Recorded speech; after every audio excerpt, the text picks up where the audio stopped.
Hi hello नमस्ते अस्सलाम वालेकुम। जावेद इंडिया से आप सभी लोग वाकिफ़ होंगे हरियाणा इलेक्शन को लेकर रिजल्ट क्या आना चाहिए था, क्या आया। भरोसा दिल से, अब की बार गड़बड़ी फिर से। भरोसा किसी भी नहीं था, न देश की युवाओं पे, न देश के खिलाड़ियों पे, हरियाणा के किसानों पे, न हरियाणा के जनता से, न हरियाणा की योजना से। फिर भी भरोसा दिल से, अब की बार सरकार फिर से। चलिए, कांग्रेस की हार की कुछ वजह है जो मैं आपसे बता नहीं सकता या मैं कह नहीं सकता, क्योंकि मैं उस जगह पे हूँ जहाँ से मेरा बोलना भी एक जुर्म है। कहने को तो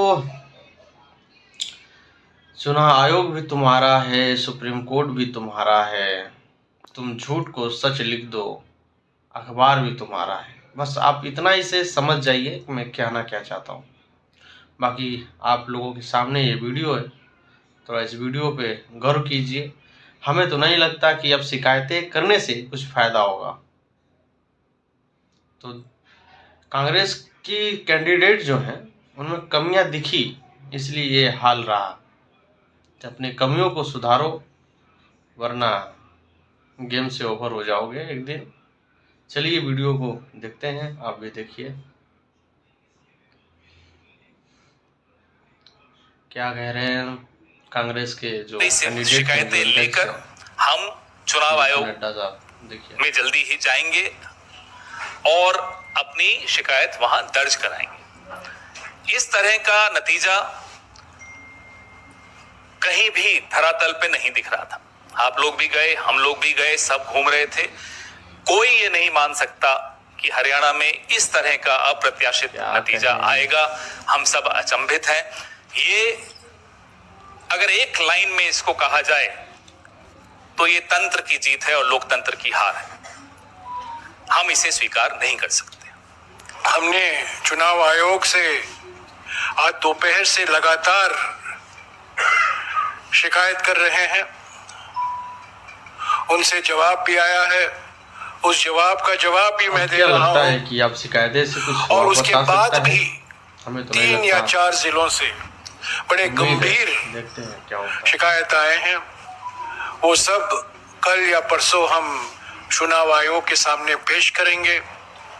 पर मैं फिर से दोहराना चाहता हूं, अभी भी जहाँ चुनाव हो रहा है, अलर्ट चुनाव के नतीजे अप्रत्याशित हैं, आश्चर्यजनक हैं और इसको हम स्वीकार नहीं कर सकते, क्योंकि ये लोकतंत्र की हार हुई है और तंत्र की जीत हुई है। इसके ऊपर मैं आज कुछ नहीं कहूंगा। जब हम सारे शिकायत इकट्ठा करके चुनाव आयोग से समय मांगेंगे, हम उम्मीद करते हैं कि वो समय हमें मिलेगा।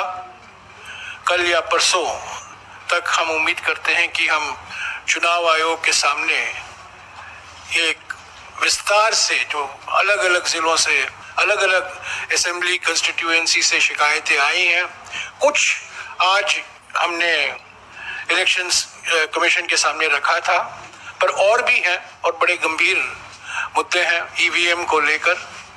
और जिस तरीके से एक माहौल पैदा करने की प्रयास की गई, दबाव स्थानीय अधिकारियों पर लाया गया, और जहां जिन जिन सीटों में हमारी हारने की कोई गुंजाइश नहीं थी, वहां हम हारे। मैं समझता हूं ये नतीजा लोक भावना के खिलाफ है, जो जमीनी हकीकत है, और सभी ने ये हकीकत को महसूस किया है। ये नतीजा उसके खिलाफ जाता है। सर, ये जो 3 जिलों का आपने जिक्र किया, तो ये कौन से जिले हैं और कितनी सीटें इसमें प्रभावित हो रही हैं इन जिलों में, ये हम लोग जानना चाहेंगे। और थोड़ी अजीबोगरीब बात नहीं है कि एक तरफ आप जम्मू कश्मीर की जीत और आगे क्या प्रक्रिया रहेगी उसका जिक्र कर रहे हैं, और दूसरी तरफ कह रहे हैं वहाँ पे जनता की जीत हुई, और दूसरी तरफ कह रहे हैं हरियाणा में अंगूर खट्टे हैं, हरियाणा में हमारी जीत छीनी गई है। जनता को क्या मैसेज? अजीबोगरीब तब होता कि जब हम कहते हैं कि नहीं साहब सब जगह खराब है। बहुत बड़ा लॉस होता है। हरियाणा के लिए भी नहीं कह रहे कि सब जगह खराब है। हम नारनौल असेंबली का ही अगर आपको उदाहरण दें तो साफ और ये कोई कोइंसिडेंस नहीं हो सकता, साफ सामने दिखता है, आंकड़े हैं, सब मशीनें सामने रखिए। जिन मशीनों की यूनिट की बैटरी 99% है वो मशीनें हमें हरा रही हैं। जिनकी बैटरी, और स्वाभाविक रूप से बैटरी कम हो